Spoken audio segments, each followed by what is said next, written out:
Right. మొత్తం మీద ఆంధ్రప్రదేశ్ రాష్ట్ర ప్రజల చిరకాల కోరిక, అలాగే ఆంధ్రప్రదేశ్ సంబంధించినటువంటి అమరావతి రైతుల పోరుట సంబంధించినటువంటి ఇన్ని రోజులటువంటి పోరులో ఇప్పటికీ ఈరోజు చరిత్రలో మిగిలిపోయింది అనుకోవచ్చు. ఎందుకంటే అమరావతికి చట్టబద్ధత కల్పిస్తూ కూడా ఇటు లోక్సభలో అన్ని పార్టీలు కూడా మద్దతు తెలిపాయి. కేవలం వైసీపీ నాయకులు, వైసీపీ ఎంపీలు మాత్రమే ఈ యొక్క అమరావతికి సంబంధించినటువంటి చట్టబద్ధతకు సంబంధించినటువంటి బిల్లుకు ఆమోదం తెలపలేరు. దీన్ని తెలపకుండా కూడా వారు సభ నుండి వాకౌట్ చేయడం జరిగింది. రైట్. అమరావతి బిల్లుకు సంబంధించి కూడా నేడు లోక్సభలో ఆమోదం తెలపడానికి సంబంధించినటువంటి విషయాలు, అలాగే వారు ఏమనుకుంటున్నారు అనే అంశానికి సంబంధించి కూడా మాట్లాడడానికి మనతో పాటు ఈరోజు లైవ్లో జూమ్లో జాయిన్ అవుతున్నారు ఏపీ సామాజిక సంక్షేమ బోర్డు చైర్మన్ బాలయ్య కోట గారు. వారు మనతో ఉన్నారు. నమస్కారం బాలయ్య కోట గారు. నమస్తే సార్. బాలయ్య కోట గారు నమస్కారం. ఎలా అనిపిస్తుంది అమరావతికి సంబంధించినటువంటి అంశం? చట్టబద్ధత కల్పించారు, అలాగే దీనికి సంబంధించి రేపు మరి రాజ్యసభలో కూడా దీనికి ఆమోదం తెలిసే అవకాశం కూడా ఉంది. ఎలా అనిపిస్తుంది, మీకు ఎలా అనిపిస్తుంది? ఎన్నో సంవత్సరాలు అటు రాజధాని రైతులు, రాష్ట్ర ప్రజలు ఎదురు చూసిన ఉద్విగ్న స్నానాన్ని కేంద్ర ప్రభుత్వం పార్లమెంటు ద్వారా గజెట్ నోటిఫికేషన్ కోసం ఈ రోజున జరుగుతున్న శుభతరుణం చాలా గొప్ప వరం ఆంధ్రప్రదేశ్కు, ప్రజా రాజధాని అమరావతికి. తప్పనిసరిగా ఈ సందర్భంగా ప్రతి తెలుగు పౌరుడు, ప్రతి ఆంధ్రుడు కాలరెత్తుకొని ఘనంగా గర్వపడాల్సిన అంశం. ఆంధ్రప్రదేశ్ రాష్ట్రం భాషా సంయుక్త రాష్ట్రంగా మద్రాసు నుంచి విడివడినాడి దగ్గర నుంచి నేటి వరకు ఆంధ్రుల రాజధానికి శాశ్వతమైన రాజధాని ఎక్కడనే ప్రశ్నలతో సతమతమవుతున్న తరుణంలో నాటి కర్నూలు, అనంతరం హైదరాబాదు, విభజన చట్టం, తర్వాత అమరావతి ఆవిర్భావంతో ఒక శాశ్వత రాజధానిగా 2 ఉభయ సభల ఆమోదంతో రాష్ట్రపతి గజెట్ నోటిఫికేషన్తో ఈ శుభపరిణామం జరుగుతుంది. దీనికి గర్వపడుతున్నాం. రెండో అంశం ఏంటంటే, ఊరందరిది ఒకదారి అయితే ఉలిపి కట్టేది ఒకదారి.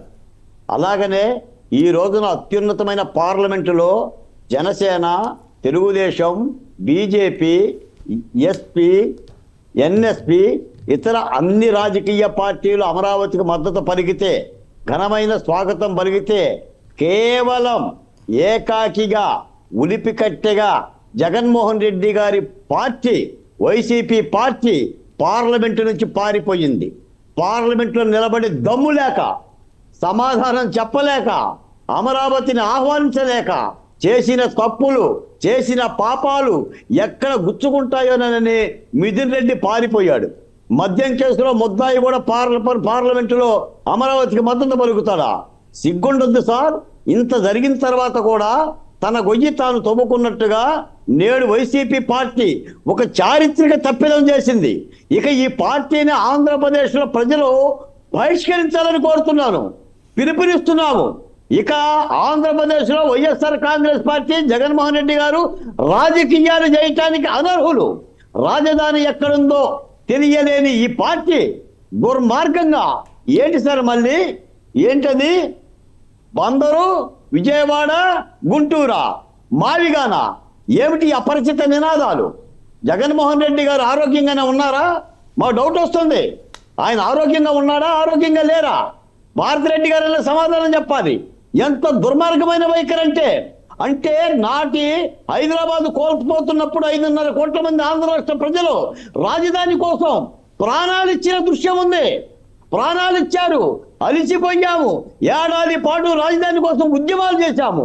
సమన్యాయం జరగలేదని, రాజధానిని కోల్పోతున్నామని పోరాడి అలిసిపోయి కసితో రైతులు ఇచ్చిన భూములతో భాగస్వామ్యంతో ఈ రోజున అమరావతి నిర్మాణం జరుగుతుంటే, ఒకసారేమో అమరావతికి మేము వ్యతిరేకం కాదంటారు, అమరావతిలో ఇల్లు కట్టుకుంటామంటారు, అమరావతిలో పొర్రు దండాలు పెట్టామంటారు. ఈరోజు పార్లమెంట్ నుంచి పారిపోయాడు. చూశారండి? అంటే నాగుబాములకి, విషపు నాగులకున్న ఆ బుద్ధి జగన్మోహన్ రెడ్డి గారు ఏం బాగుకుంటాడు దీని మూలాన?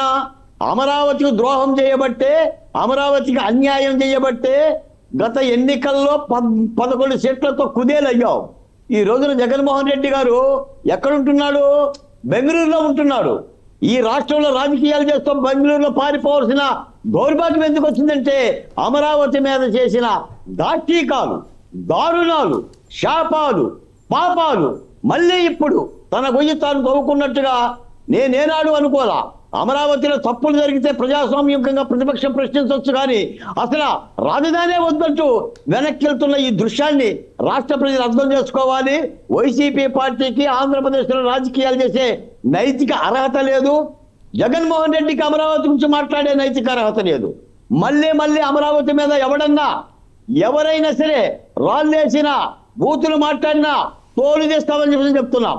కేంద్ర ప్రభుత్వం ఆమోదంతో చట్టమైన తర్వాత ఆ చట్ట వ్యతిరేకంగా ఎవడు మాట్లాడినా చట్టాలతోనే బంధించి తీరుతాం. ఈ రోజు Right. వైసీపీ పార్టీలో చాలా మంది కూడా అమరావతి మీద మాట్లాడటానికి వెనుకం చేసి కొంత మౌనంగా ఉన్నారు. రైట్ బాలకోట గారు మొత్తానికైతే నుంచి బహిష్కరించడం అనేది తప్పనిసరిగా మేము రాష్ట్ర ప్రభుత్వం రైట్ నుంచి బాలకోట గారు బోర్డు నుంచి కూడా ఖండిస్తున్నాం. రైట్ బాలకోటే గారు, మీరు నేను కానివ్వండి, ఆంధ్రప్రదేశ్ రాష్ట్ర ప్రజలు కానివ్వండి, మొత్తం కూడా హర్షించదగ్గ విషయం. ఇక 2 రోజులు పోతే లేదా రేపైతే కనుక రాజ్యసభలో ఒకవేళ ఆమోదం ఖచ్చితంగా అయిపోతే కనుక ప్రతి ఒక్క రైతు కానివ్వండి, ప్రతి ఒక్క పౌరుడు కూడా, ఆంధ్రప్రదేశ్ రాష్ట్ర పౌరుడు అందరూ కూడా సంతోషదగ్గటువంటి విషయం ఇది. థ్యాంక్ యూ పోతుల బాలకోటే గారు, థ్యాంక్ యూ వెరీ మచ్.